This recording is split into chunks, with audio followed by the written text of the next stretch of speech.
Good day and welcome po sa panibago na namang episode ng aming channel at ako nga po pala ulit si Allen ng Greenyard TV. At para naman po sa vlog natin for today, mag-focus naman tayo doon sa halaman na wishing plant or mas kilala sa tawag na tea plant dito sa atin. So isahin natin kung ano ba yung tamang pagpaparami nito, tamang place kung saan siya dapat ilagay at ano bang meron dito sa halaman na to kaya siya tinawag na wishing plant. Siyempre bago tayo magsimula sa mga bago pa lamang po sa aming channel, huwag niyo pong kakalimutan na mag-like, share and subscribe and pakihit na rin po yung notification bell para maging updated kayo sa mga susunod pa naming videos. Please also visit and support na rin po yung aming Facebook and Instagram page Greenyard PH po. At sa mga gustong bumisita sa aming garden na andito po sa screen yung aming complete address. At eto na nga, pumunta tayo sa pag-aalaga at kung saan ba dapat magandang ilagay itong tinatawag natin na wishing plant or tea plant. And dito nga sa atin, tinatawag siyang tea plant. Pero popular siya or ang iba pang kilalang tawag dito sa halaman na to ay wishing plant. Na kung saan ngayon ko lang nalaman na tinatawag pala siyang wishing plant. At ilan din sa mga pangalan pa nitong halaman na to ay tinatawag din siyang tea leaf. At meron din sa kanyang tumatawag ng baby doll tea at saka good luck plant. At ang isa pa pong tawag sa kanya ay Hawaiian tea plant. And itong tea plant, more on parang makikita mo siya sa parang popular siya sa Hawaii. So doon mo siya makikita doon sa mga resorts, doon sa mga palibot or sa harapan ng bakuran ng mga taga-Hawaii. Kadalasan na makikita mo itong mga iba't ibang klase ng varieties ng tea plant. Pero hindi naman siya sa Hawaii talaga nag-originate. Kung hindi, dito sa Asian or Southeast Asian country katulad natin. And naging popular siya sa Hawaii kasi may mga uses sila Bukod sa kasama sa mga landscaping at isa sa pinaka-popular na halaman sa kanila, ginagawa pala siyang hula dance skirt. So yung ginagamit ng mga taga-Hawaii na na nasaya na gawa sa dahon. So tea plant pala yun, tea plant leaves pala yun. Tsaka yung mga surfboard covers were very popular sa kanila. Ang isa pa, napakaraming kulay or varieties ang pwede nating pamilian. Naglalaro yan sa chocolate brown, sa purple, sa pink, sa green. So, iba't ibang varieties. Pero ang pinaka-popular at madaling makita dito sa atin, yung una, yung kulay chocolate brown at saka yung kulay pink at yung kulay purple. So, dito naglalaro. At saka yung kulay parang medyo may pagka-maroon. Pagdating mo dito sa tea plant, napaka-flexible nitong halaman na to. Pwede mo siyang isama sa mga landscaping projects mo or sa mga landscaping design mo dahil doon sa kulay na meron o sa kulay ng dahon na meron siya. And yun, kasi most of our landscaping na mga plants ay naglalaro sa kulay na dilaw, na green. So kung halimbawa gusto mo ng pambasag ng kulay, etong tea plant yung isang sa halaman na pwede nating maging option. And the fact na kaya niyang i-tolerate yung full sun, pwedeng-pwede talaga siya na isama sa mga landscaping projects kung meron man. At bukod dyan, pwede mo rin siyang gawing indoor plant kahit limited lang or hindi siya tinatamaan ng direct sunlight, magta-thrive pa rin itong halaman na to. So, ganun yung katibay itong halaman na to. Mapasalabas man, hindi yan basta-basta masisira or masusunog at drought tolerant din itong halaman na ito. Kung nga pala mga ranges ng dahon nito ay lumalaki or pwedeng humaba ng hanggang 1 foot.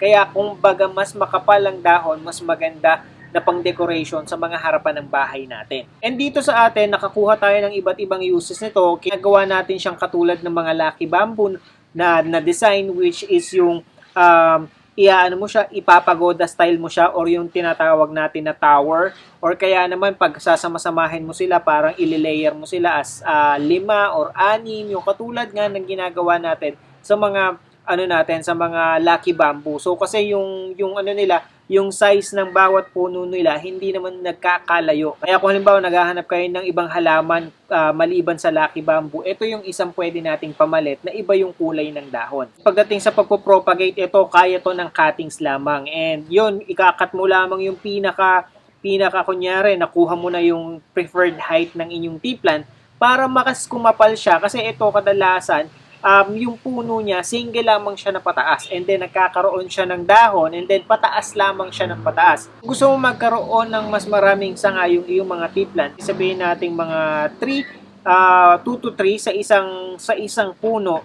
maaari nating putulin yan. Makakatulong yan para mag-branch out siya at dumami yung sanga sa single na puno. At the same time, yung pinutol natin na yan, pwede natin siyang itanim or i-propagate. Mabubuhay siya ng water propagation or nakababad, magkakaugat siya. And then pwede natin siyang ilipat sa mga sa mga paso kapag may ugat na siya, or di kaya naman irekta mo lamang na tusok sa soil, mabubuhay at mabubuhay itong mga tea plant. Tulad na lang din ng mga salaki bamboo at saka ng mga fortune stick natin. So yun, kaya din nila ng water propagation at saka ng direct na soil propagation from cuttings. Pagdating sa pag-aalaga nito, ang kailangan nito kung halimbawa nasa labas ng bahay nyo or kasama sa mga landscaping ninyo, kailangan lang niya ng fertilizer, syempre, kasabay ng ibang halaman na i-fertilizer mo. At the same time, syempre, kung halimbawa mainit ang panahon at madalas matuyo ang ating mga soil, kailangan lang nating dinidiligan siya para naman hindi masunog yung mga dahon niya. Kasi syempre, although drought tolerant itong halaman na to, tandaan natin na yung nagpapaganda dito sa mga halaman na to ay yung mga dahon niya. At kapag hindi enough yung amount ng tubig na nare-receive nila, matutuyo, masusunog yung bawat dahon na meron sila. Kaya papangit pa rin ang mga halaman nyo. So yun lang, alaga lamang sa dilig. And then, yun nga, kung gusto nyong pasangahin siya, ikat nyo lang kapag medyo mataas na. Although sa umpisa kasi, kapag single single na puno lamang itong tea plant nyo, pag pinutol nyo talaga, totally, parang makakalbo yung area na, kunyari kasama siya sa landscape, makakalbo yung area na pinaglagyan nyo ng tea plant dahil syempre, mapuubos yung dahon niya. Pero, yun, bibilang lang tayo ng mga siguro mga 1-2 linggo, makikita nyo na may mga panibagong tangkay o sanga na siyang sumisibol na magkakaroon din ng panibagong dahon. Dating naman sa loob ng bahay, syempre mag-iiba naman yung care na ibibigay natin sa kanila. Kasi unang-una, yung pagdidilig natin dito kapag nasa loob ng bahay, hindi agad-agad natutuyo ang soil ng mga tea plant o ng mga halaman natin sa loob ng bahay dahil hindi naman ganun ka-direct yung tumatama sa kanilang liwanag or sunlight. Kaya mas magiging minimal yung pagdidilig natin sa kanila and siguro maiiwasan din natin yung pagkasunog ng dahon niya. Pero kung halimbawa nagdudrop yung inyong mga leaves or pumapangit, hindi ganun ka-healthy tingnan, ibig sabihin lang nun, hindi rin ganun enough yung amount of light na nare-receive nila. Kaya wag natin silang ilalagay doon sa mga dark corners talaga. Kasi yun nga, syempre, itong halaman na to, mas more on outdoor. Although outdoor nga, pwede pa rin natin siyang ipasok sa loob ng bahay natin. Dating naman sa toxicity, itong tea plant ay toxic siya sa mga animals, especially sa mga alaga natin na cats and dogs. Pero kapag lamang na-ingest yung large amount nito. So, ganun pa rin. Kung yun lang yung dapat nating iwasan, kung may nagngangat nga tayong mga alaga sa loob ng bahay natin and yun yung pinaka-fear natin. Pari silang malaso nito pero yun ay large amount yung kailangan and hindi naman ito deadly kundi magkakaroon lang siguro ng allergic reaction doon sa mouth, sa tongue ng mga alaga nating hayop. Ang maximum height naman ng mga tea plant, ito ay lumalaki ng hanggang sa 3 to 4 feet. Kapag nasa labas, mapapansin nyo naman yan dun sa mga halaman or sa mga tea plant na makikita nyo sa bakuran, hindi sila masyadong nagtataasan. Maaari mang tumaas sila ng 4 feet or more, pero matagal na panahon yung kakailanganin para ma-reach nila yung height na yon. When it comes naman sa pruning nitong mga tea plant, hindi naman siya masyadong pinuprune dahil yun, kung halimbawa pang indoor siya, pang loob ng bahay natin, so, mas magiging makapal o malago yung mga dahon ng inyong tea plant. Kung halimbawa, yun nga, babawasan natin. Pero it will take years kasi para lumaki siya ng dun sa preferred height natin ng mga 2 to 3 feet. And doon naman sa sa pagre-repat nito, kung indoor plant siya, aabutin din ng taon bago natin maripat itong mga halaman na to. Hindi naman ganun kabilis lumago or ganun kabilis tumaas itong mga tea plant na ito. Pagdating sa soil na ginagamit, kadalasan namin na ginagamit dito, itong garden soil na may halong tuyong ipanampalay. So yun lamang naman yung yun lang naman yung soil na ginagamit natin sa karamihan sa mga halaman natin. And ito, kung saan natin ilalagay itong mga wishing plant, kasi ito ay considered as lucky plant din. Kasi kayo tulad ng sinabi ko kanina, nag-originate talaga ito sa Southeast Asia. So isa na yung bansa natin sa pinagka-originatean nitong mga tea plant na ito. So, kung halimbawa na naniniwala kayo sa feng shui, doon daw sa wealth corner ng bahay ninyo, pinakamagandang ilagay itong Hawaiian tea plant. Halimbawa kayo ay nagpo-focus sa wealth nyo pagdating sa feng shui. So, yun, wealth corner ay yung sa southeast part ng inyong bahay. And sa Hawaii naman, ang paniniwala kasi dito sa Hawaii is nakakapag-fend off to or nakakapagtabo ito ng masasamang spiritu or evil spirit. Kaya kadalasan makikita niyo sila sa labas ng bahay, ginagawa silang fence, kasama sila sa landscape at doon mismo sa purpose na iyon para ma-ward off yung mga yung mga evil spirits na maaaring nakapaligid dun sa bahay. And ganun din yun sa loob ng bahay. So kung halimbawa ayaw nyo or gusto nyo itabo yung mga masasamang espiritu or evil spirits, isa sa ang tea plant sa pinakamagandang halaman. And ang isa pang maganda sa mga tea plant, napakarami kasi nitong napakarami yung pwedeng gawin. Naalala ko dati, ito ay isang katulad din ng mga ng mga money tree na tinitirintas din namin. Kaya lang ito kasing tea plant, medyo may unlike ba ng ng money plant or ng mga kastanyas, medyo flexible ng konti ang mga money plant na medyo may kalutungan kaya may nababali pa rin or napuputol. Pero ito kasing tea plant, kapag kinat mo siya, yung isang buong puno niyan, medyo may katigasan siya. Kaya kung halimbawa ititirintas natin itong mga ito, medyo nagbe-bend siya kapag may kahabaan na yung yung natirintas natin. Yun nga, may katigasan siya, so mahirap siya ng konting itirintas kung i-compare natin sa mga kastanyas. And very flexible nga itong halaman na to.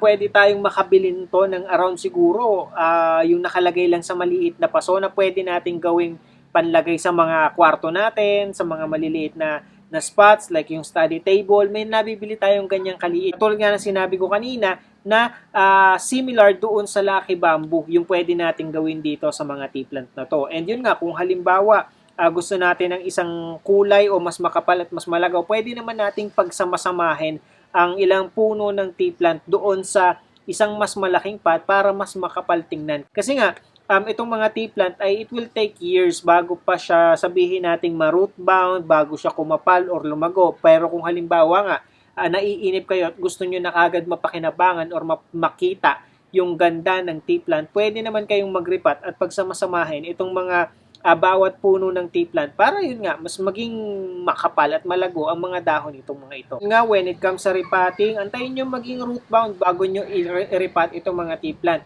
Actually, siguro aabutin ng mga 6 hanggang 1 taon, 6 months to 1 year bago natin masabing siya nagmamature na or nagro-root bound na. No-notice nyo naman kagad yan, katulad ng ibang mga halaman, kung medyo maliit naman yung pot na pinaglalagyan natin, is kapag halimbawa hinugot nyo siya, makikita nyo naman na yung nasa na siya, nasa labas na yung mga ugat or visible na at nakikita nyo na wala na halos galawan yung mga ugat niya.